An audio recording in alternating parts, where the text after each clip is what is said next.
ठाकरे बंधूंवर निशाणा साधला होता। तर शेलारांच्या आरोपाला उद्धव ठाकरेंनी प्रत्युत्तर दिलं। पहलगामचे अतिरेकी भाजपात गेले का असा सवाल उपस्थित करत उद्धव ठाकरेंनी टोला लगावला। मला तर या सगळ्या गोष्टीचा उद्विग्नता येते।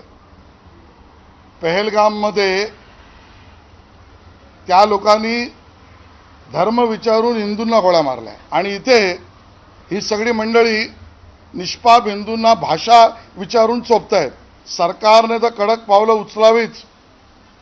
आम्ही सत्ताधारी पक्ष आहोत, मोठा पक्ष आहोत, मोठा भाऊ आहोत, मोठी जबाबदारी आहे। हे प्रकार वाढता कामा नयेत।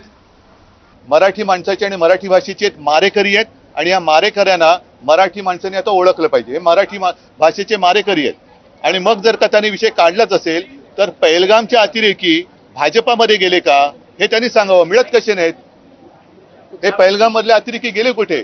ज्याने आमच्यावरती आरोप केला त्यांच्या घरामध्ये राहतात का? तर ठाकरे बंधूंच्या मेळाव्यात रुदालीचं भाषण झालं अशी टीका फडणवीसांकडून करण्यात आली होती। त्यालाही उद्धव ठाकरेंनी कसं प्रत्युत्तर दिलं तेही पाहूया। मला असं सांगण्यात आलं होतं की विजय मेळावा होणार आहे, पण त्या ठिकाणी रुदालीचं भाषण देखील झालं आणि मराठीबद्दल एक शब्द न बोलता आमचं सरकार गेलं, आमचं सरकार पडलं, आम्हाला सरकारमध्ये द्या, आम्हालाच निवडून द्या, हा मराठीचा विजय उत्सव नव्हता, ही रुदाली होती। त्या रुदालीचं दर्शन हे त्या ठिकाणी आपण घेतलेलं आहे।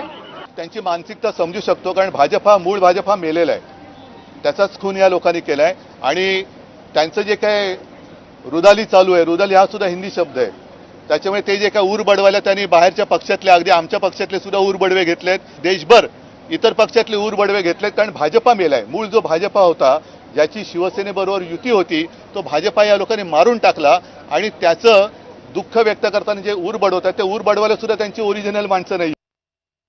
मराठी हिंदी भाषा वादावर प्रत्येकजण आपापली भूमिका मांडतोय।